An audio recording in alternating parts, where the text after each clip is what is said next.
Hello प्यारे बच्चों, आज हम बात करेंगे एसर्शन एंड रीजन। भाई नंबर सिस्टम तो खत्म हो गया ना, एक्स्ट्रा क्वेश्चंस भी कुछ मैंने करा दिए, कुछ और कराऊंगा, बट अभी उससे पहले हम लोग बात करते हैं एसर्शन एंड रीजन की।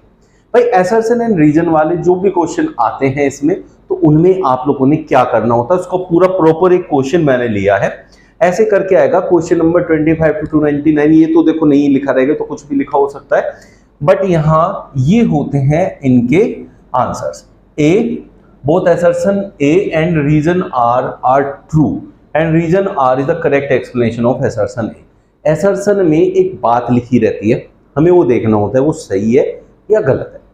रीजन में उस बात का रीजन लिखा रहता है, उस स्टेटमेंट का रीजन लिखा रहता है, हमें देखना होता है क्या वो उसका करेक्ट एक्सप्लेनेशन है, क्या वो उसका रीजन है या नहीं है। पहले तो ये देखना होता है रीजन में वो जो बात लिखी है, जो एक्सप्लेनेशन लिखी है, वो सही है या गलत है।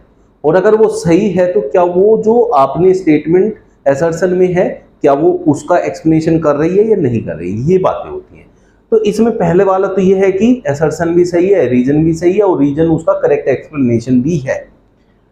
बी वाले में कह रहा है कि assertion A and reason R are, A भी सही है आर भी सही है, बट रीजन जो है वो इसका करेक्ट एक्सप्लेनेशन नहीं है, किसका, असर्शन का। सी में कह रहा है assertion is true but reason is false, मतलब रीजन में जो बात लिखी है वो बात ही गलत है। और डी में लिखा है असर्शन ही गलत लिखा हुआ है, रीजन सही लिखा हुआ है। तो इसको मैं समझाता हूं आपको पहले क्वेश्चन से।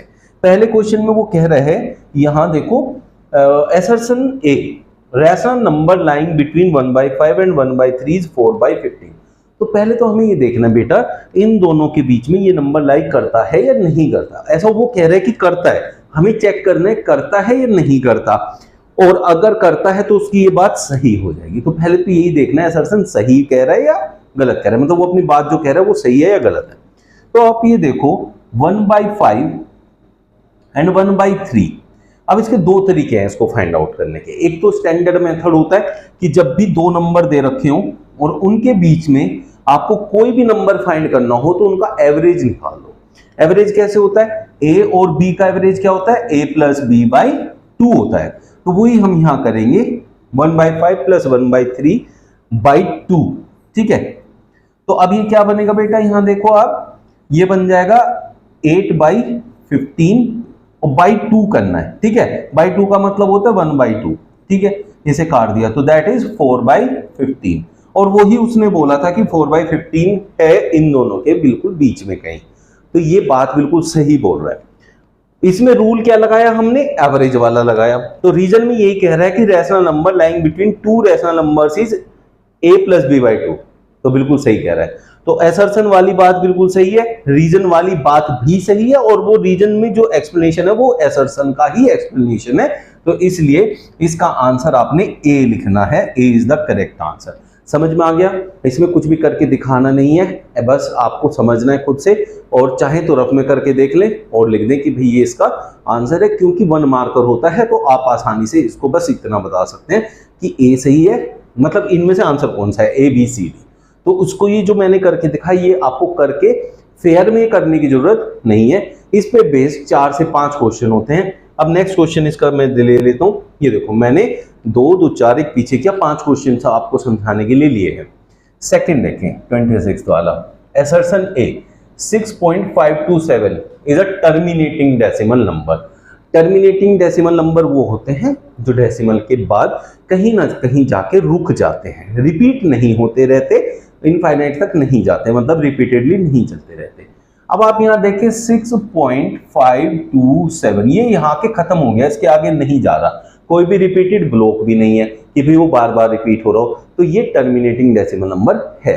तो असर्शन तो हमारा बिल्कुल सही है। रीजन पे जाएं, any decimal number is said to be recurring decimal number if a set of digit is repeated periodically. बिल्कुल सही बात कह रहे हैं। रिकरिंग डेसिमल होता है बार बार उस नंबर का आना, लाइक 0.3333 ... जिसको हम लिखेंगे 0.3 पे बार, तो वो होता है, और ये बात बिल्कुल सही कह रहा है। अब बात यहां देखें तो असर्शन में कह रहा था ये टर्मिनेटिंग है, रीजन में कह रहा है, रीजन असर्शन में किसके बारे में बात कर रहा है, टर्मिनेटिंग डेसिमल के, और रीजन में बात कर रहा है बेटा रिपीटिंग मतलब रिकरिंग डेसिमल नंबर के बारे में, ऊपर टर्मिनेटिंग के बारे में बात कर रहा है और रीजन में बात कर रहा है रिकरिंग डेसिमल नंबर के बारे में, जबकि उसको बताना चाहिए था कि टर्मिनेटिंग डेसिमल नंबर कौन से होते हैं।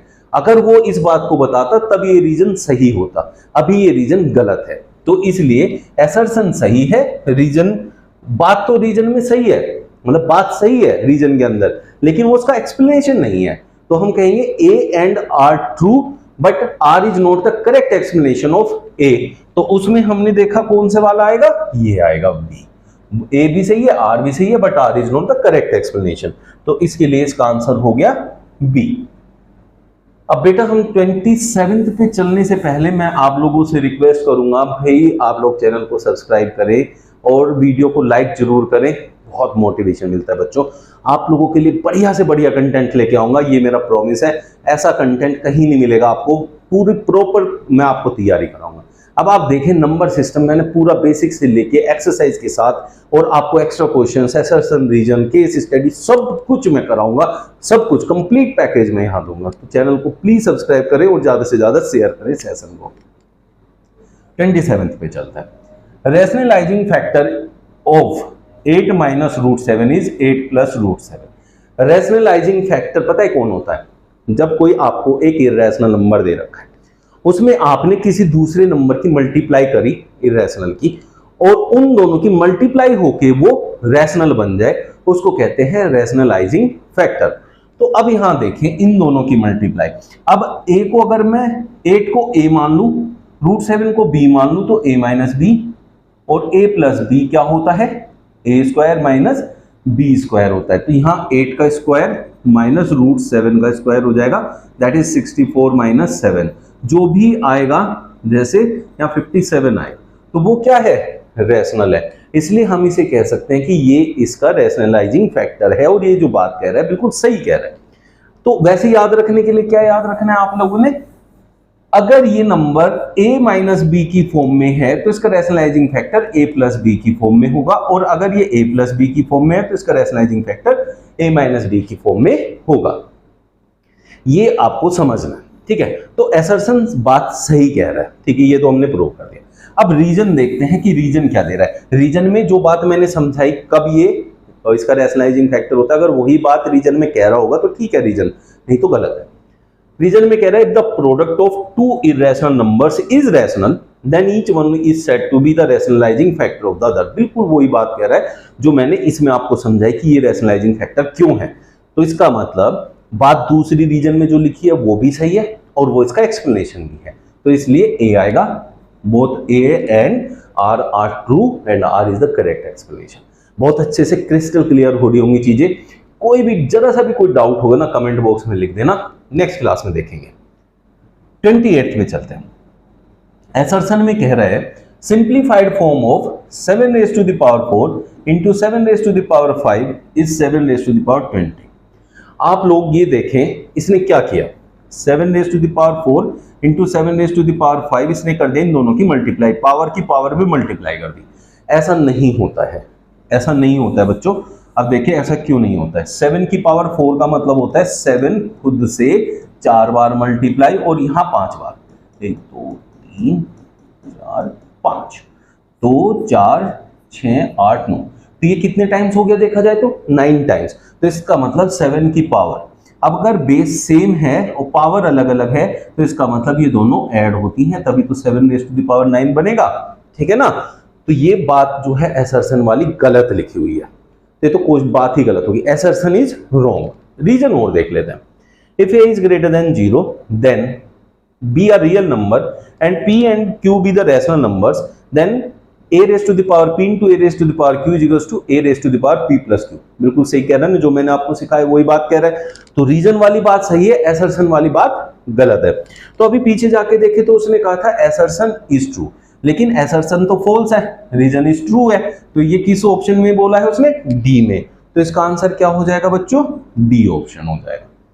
29th को अगर हम देखें, असर्शन ए में कह रहे हैं sum of two irrational numbers 3 minus root 5 and 5 plus root 5 is rational number. तो इनसे मैं सोल्व करके दिखाता हूं। 3 minus root 5 plus 5 plus root 5 देखो ये √5 माइनस का है, ये प्लस का है, तो कितना हो गया 8, जो कि रैशनल है। तो ये बात बिल्कुल सही कह रहा है। सम ऑफ टू इरेशनल नंबर्स, ये इरेशनल था, ये रैशनल, इन दोनों को ऐड किया तो रैशनल आया। आगे ना 8 नंबर जो होता है वो रैशनल होता है, तो ये तो सही है, असर्शन तो सही है। रीजन में कह रहे sum of two irrational numbers is always an irrational number, हमेशा नहीं होता। कैसे नहीं होता?